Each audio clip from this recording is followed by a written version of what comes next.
আজি ভাৰতৰত্ন অটল বিহাৰী বাজপেয়ীৰ জন্মদিন। ৰাজ্যিক বিজেপিৰ মুখ্য কাৰ্যালয়ত পালন জন্মদিন। মহান নেতাগৰাকীলৈ শ্ৰদ্ধাঞ্জলি মুখ্যমন্ত্ৰীৰ। ভাৰতৰ ৰাজনীতিৰ আকাশৰ উজ্জ্বল নক্ষত্ৰ ভাৰতৰত্ন অটল বিহাৰী বাজপেয়ীৰ আজি জন্মদিন। ৰাজ্যিক বিজেপিৰ মুখ্য কাৰ্যালয়ত পালন কৰা হয় বাজপেয়ী দেৱৰ জন্মদিন।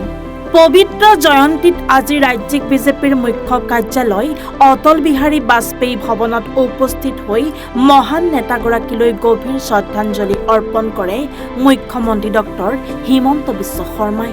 1924 চনৰ 25 ডিচেম্বৰত জন্মগ্ৰহণ হোৱা অটল বিহাৰী বাজপেয়ী আছিল স্বাধীন ভাৰতৰ 10মগৰাকী প্ৰধানমন্ত্ৰী।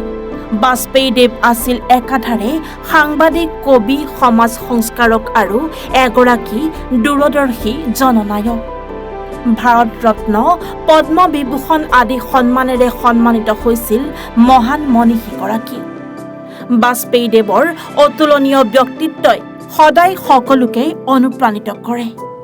মূল্যবোধৰ ৰাজনীতিৰ বাটকটীয়াগৰাকীৰ জীৱন আৰু কৃতিৰ আধাৰত এখন আলোকচিত্ৰ প্ৰদৰ্শন হয় ৰাজ্যিক বিজেপিৰ মুখ্য কাৰ্যালয়ত।